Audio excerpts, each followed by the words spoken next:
Welcome to my channel. Subscribe, listen, and enjoy my stories every day. The anticipation of the Egyptian sun couldn't keep me from the drowsy embrace of another Saturday morning. Rays of sunlight filtered through the blinds, casting lines across the bedroom floor. I stirred, rolling over to face Emily, who was already up, her side of the bed neatly made, a silent signal of her early rise. The clock blinked 7:03 a.m. We had a flight to catch at noon. Today was supposed to be the beginning of our 2-week escape to Egypt, a trip Emily had planned down to the minutest details, from the Nile cruise to the pyramids tour.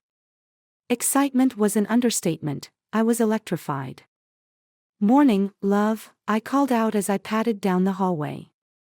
The smell of freshly brewed coffee, a peace offering for the early wake-up, wafted from the kitchen. There, Emily stood, pouring 2 cups, her phone tucked between her shoulder and ear. She flashed me a quick smile, her conversation muffling into whispers as I approached. "Who's that?" I asked, wrapping my arms around her waist from behind and pecking her cheek. "Just finalizing things with the tour guide," she replied, her voice light but dismissive, quickly finishing her call and setting the phone down. "Everything's set. We just need to pack up and get going." As she turned to hand me a cup of coffee, her phone buzzed insistently. "Aren't you going to get that?" I nudged, noticing her hesitation. "It's nothing, just work stuff." "I told them I'm off the grid for the next 2 weeks," she said, slipping the phone into her pocket. Her smile didn't quite reach her eyes. The morning progressed in a typical pre-vacation flurry, showering, packing last-minute items, and double-checking travel documents. Emily seemed more distracted than usual, her gaze often fixed on her phone. It struck me as odd, given her usual insistence on savoring moments undisturbed by technology. As I reached for my toiletry bag in the closet, a sharp pain exploded at the back of my head.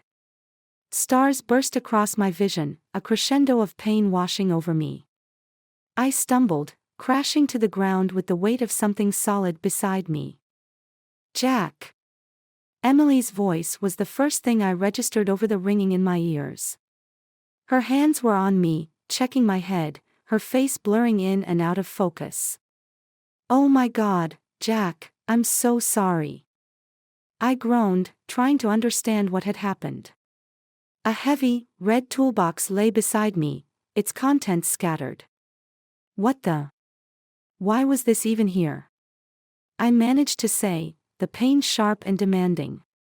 I was trying to put it away. I didn't think it'd fall." "Oh, Jack, you're bleeding."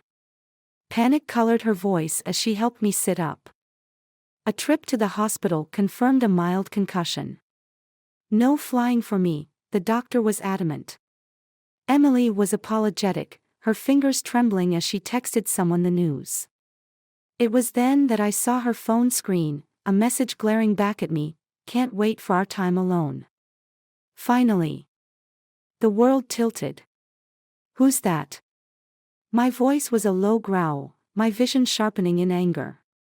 Emily's face paled. "Jack, But I didn't let her finish. "Who is it, Emily?" Tears welled up in her eyes. "It's not what you think. It's..." The truth didn't need to be spelled out. It hit me harder than the toolbox. Betrayal, from the one person I had trusted more than myself. As the reality of her deceit sank in, so did the cold resolve forming within me. I made decisions swiftly. The locks changed, her belongings packed. Emily tried to explain, to plead, but my ears were deaf to her excuses. The divorce papers were the final echo of a marriage shattered by deceit. Now, as I sat in the empty house, the echoes of her betrayal reverberated off the walls. Revenge wasn't a plan, it was a promise. I'd make sure we never saw Emily again, and as for her lover. Well, the story was just beginning. As the last sliver of daylight faded from the sky, the reality of my solitude set in with the evening chill.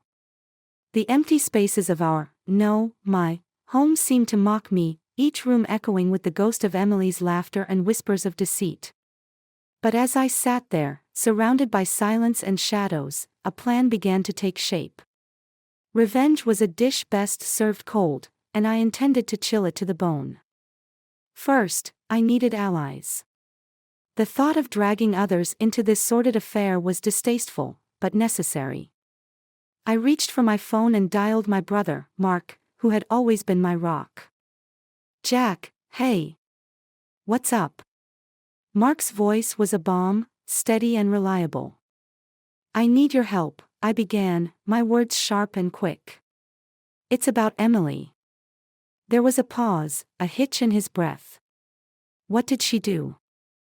I laid it all out for him, sparing no detail, from the planned trip to Egypt to the incriminating text and the rapid unraveling of our marriage.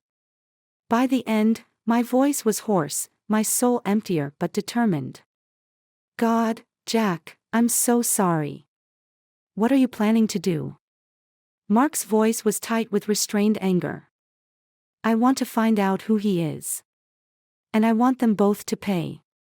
My fists clenched at the thought. "Count me in," Mark said without hesitation. "What do you need?" "Information. Can you dig around? Maybe your friend in the police department can help." Discreetly. "You got it, bro. I'll see what I can find out." Next, I called Mia, a mutual friend who had always been closer to Emily but was known for her unwavering sense of justice. After the initial shock and her vehement disapproval of Emily's actions, she agreed to help. "Jack, I can't believe she would do this to you," Mia said, her voice a mixture of anger and pity. "I'll help, but not for revenge. I want to make sure you're okay, more than anything." "I appreciate it, Mia." "Truly," I replied, knowing her support was invaluable. With my small team assembled, the next few days were a whirlwind of activity. Mark's police friend came through with a name, David Miller, an investment banker who had recently transferred from New York.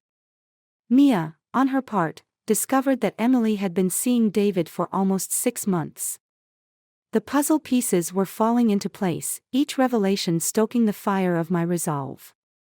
I decided it was time for a confrontation.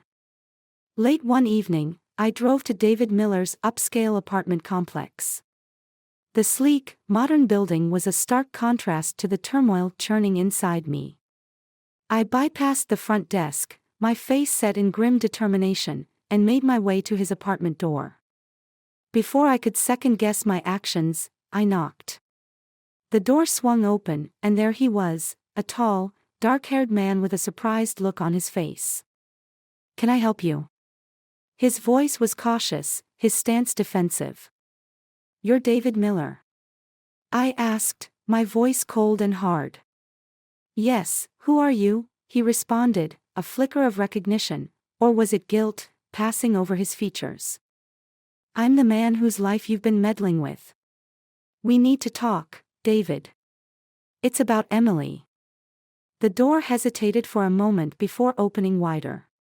"Come in," he said, stepping aside. "I think we do need to talk." As I stepped into his world, the lines of battle were drawn. But this was no ordinary confrontation. It was the beginning of my reckoning, a storm about to break. David's apartment was a stark tableau of minimalist design and expensive tastes, a sharp contrast to the cluttered warmth of the home I'd shared with Emily. The gleam of polished steel and glass felt cold, impersonal. As David led me to a sitting area with a view of the city skyline, the lights below seemed to mirror the tension between us. "Would you like a drink?" David asked, his voice even, betraying no hint of the storm brewing between us. "No, thanks," I replied curtly, settling into a leather chair. "Let's cut to the chase. How long have you been seeing my wife?" David hesitated, then sighed, sinking into the chair opposite mine.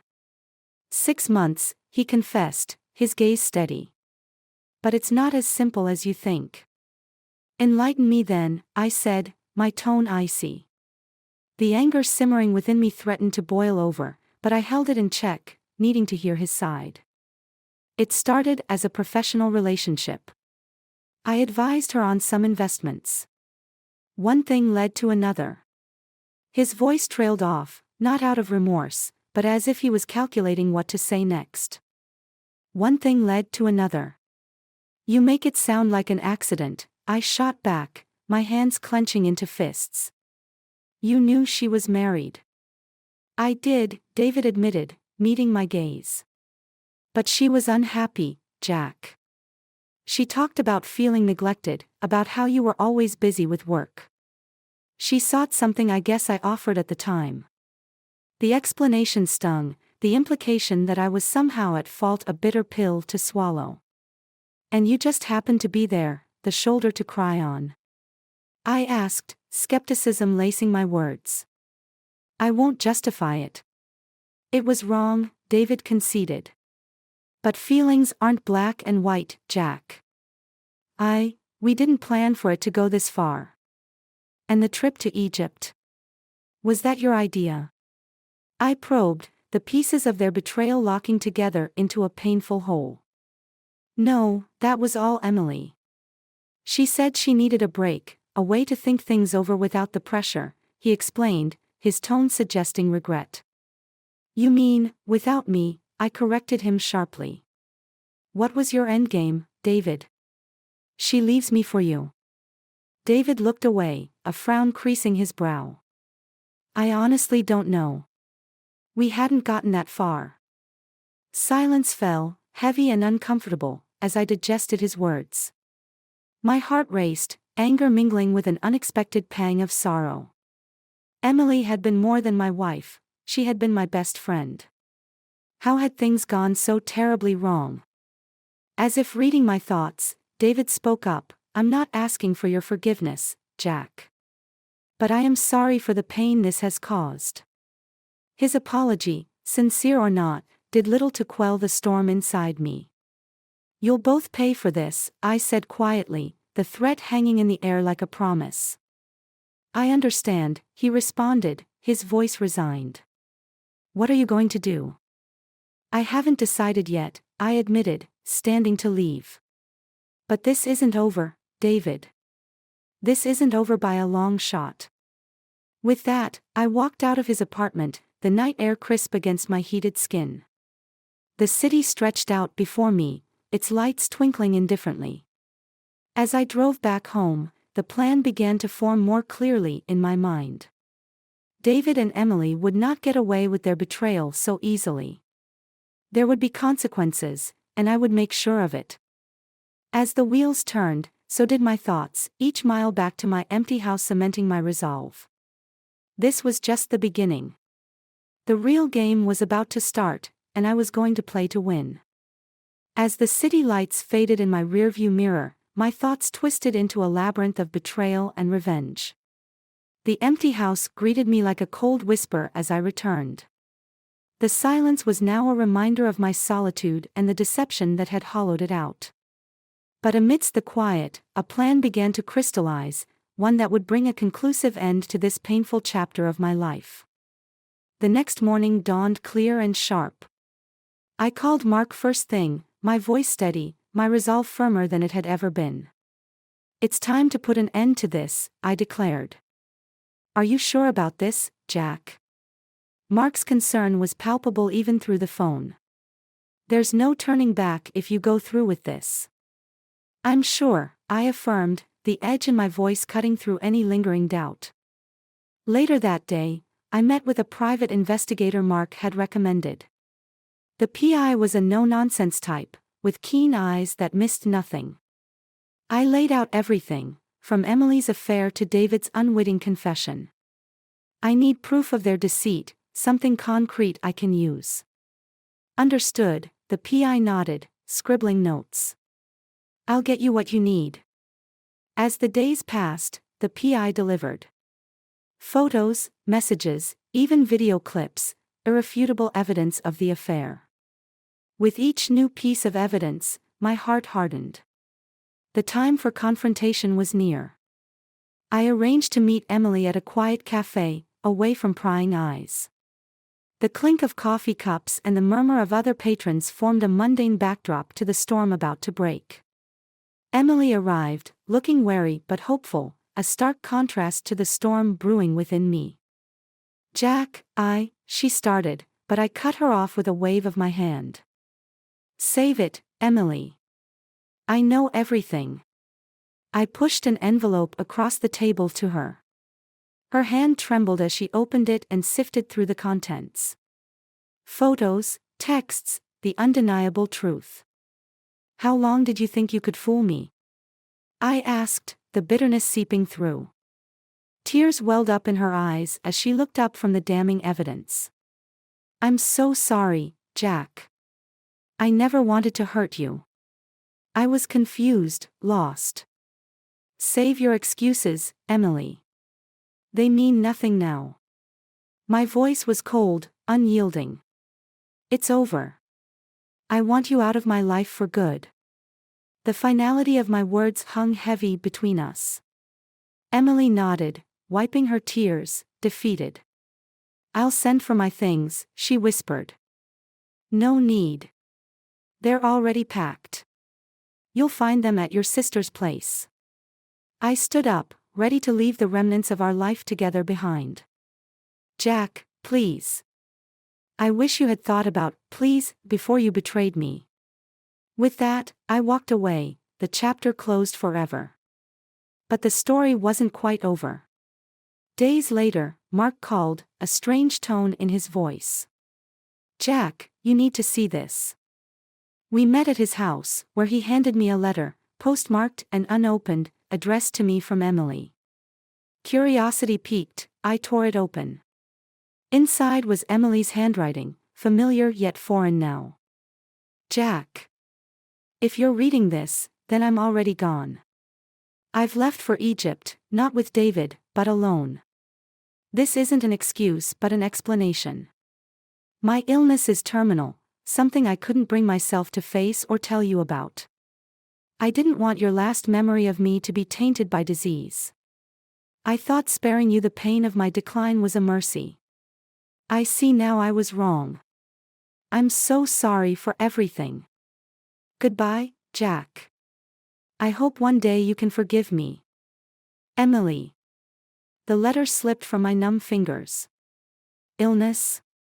Terminal. The pieces fell into place in a cruel, ironic twist. Her secrecy, the distance, her motives weren't deceit born of malice, but of a misguided attempt to protect me from pain.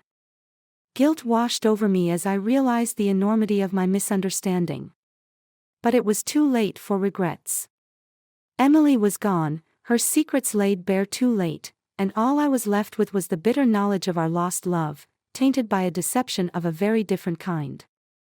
In the end, Emily had escaped, not with her lover, but from the truth that she feared would hurt us both. And I was left to ponder the cost of revenge, served not cold, but misdirected by the shadows of incomplete truths.